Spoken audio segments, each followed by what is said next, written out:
So you talked about quite a journey, and also in the minds of people, even as you said, you used to do battles, so a lot of people would know you for strong hip hop, to be a hip hop head, and then you sort of switched along the way. Can you take us through that journey?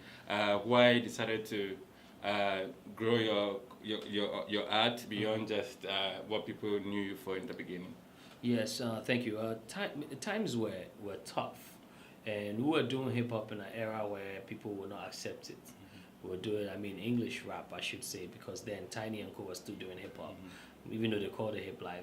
But it was tough. It was a tough period for us, and the Skillions will be there, we will be there.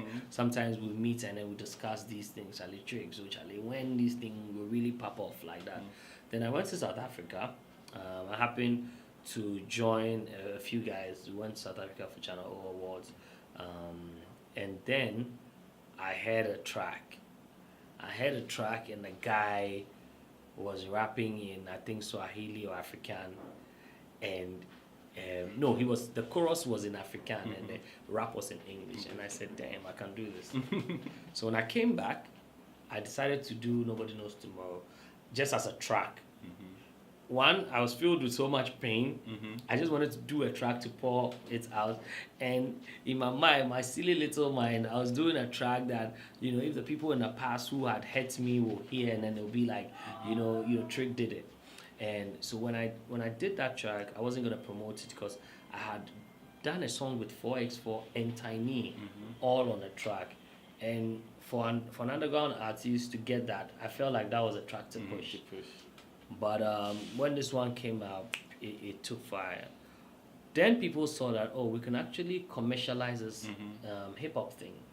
So we were pushing. I was even made head of hip hop music, because they felt like, we were driving that hip hop movement at the time. But then again, I traveled again. Me, I'm a very adventurous person. I traveled again. Then I met other African artists who still call their music hip hop, but they still had that home. It was still rooted in their home, and I felt like I was missing out on something. Or something was missing in my music at the time, which was originality. Yes, I was doing the rap thing, all right, but they should be able to tell which country I'm coming from without asking me a question. And then bringing it back home, I said, no, you know what? Let me just. Then I started falling in love with the African vibe after a while, after a long while. I went on quite a break, and the people I was meeting there, I met the Akablays, and we'll have discussions. I started watching videos of Yusundos, the Salif Keiters, and I started reading about music, about the African music. So at a point, I was like, how far am I gonna take a sound that's already been invented, and used and has a market of its own. When we have a raw sound here, it's been invented, but we're not taking advantage of. In Ghana, we have the high life. So what can I do for high life or with high life or the authentic African music? How far can I take it? So I started incorporating that. So even if you listen to songs like Sikenti, Light and Darkness, it could be reggae, but it will still have high life. It could be hip hop, but it will still have the high life. And I made sure that was the base of my music. Then other things followed up. Celebration came through, like other people that I met Oting, who had also met that same path that I met. The producer. The producer, and Genius and Co. It's like the people around me started growing in the music and started understanding that we needed to have a recognition. We needed to be identified, by something. Somebody need to hear the music and say, this is from Ghana, it's from West Africa. And that's what informed the change. All right, so 10 years.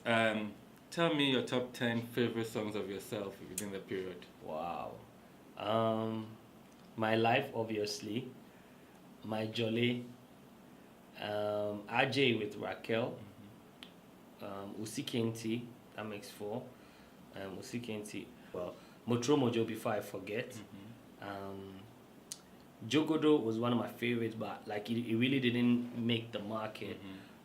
But yeah, Jinyami is another. there's a song that won Best Special Effects, and I love it because of the composition. Bellum Angelorum. It won Best Special Effects for Foresight Music Video Awards. And then The one with Irene is one of my favorites. Light and Darkness, Light and yeah. Darkness. Yeah, people call it Gold Digger. Light and Darkness, yeah. That as well, one of my favorite. And then now, let me see.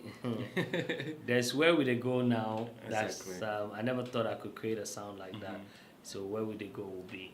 Which leads me to my next question. Where did it go? I think I remember the first time I listened to it fully, and I tweeted the portion where you were talking about like paying attention to more of the popcorn music and not paying attention to serious music.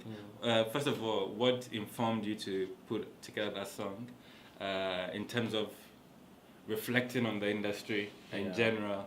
And yeah, you answer that, I'll follow up. Yeah, for me, I just, like I said, I've been on a very lonely path. Number one, nobody wants to try the kind of music I do because they believe you go hungry. I don't know why. Secondly, people feel like everybody wants to dance. Why do you want to? So then it took my mind to so many things. Like, how long are we going to dance? I meet people, and every time I talk to them, all they say is, "Chala, they find money. I they look for money. I they find money." You hardly meet someone that says that, this is my 6 months or 1 year plan, and if we do if you help me make we do this thing, we will get this money. So I realized like everybody is just moving, but they don't even know where they are moving to, and it was a problem. It's like everything was fast everything. Fast everything, even in recording, we don't think about content. Like brands now do not even consider how far they will go with their brands. Look, we're lucky we're in a country like Ghana, and I'm saying we're lucky because a lot of people have gotten away with so many things, in this country. Like you're a brand, like a big brand, you make a statement, that is it for you.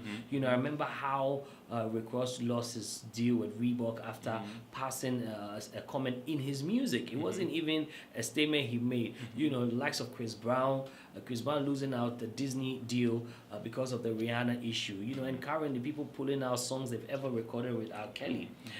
So it's like, and we are here and we bash other people. We follow those things, we talk, but we do it, and we even do it more and worse. So I'm thinking. So when I was thinking of all these things, I was like, let me put it in a song because that's the only way I speak.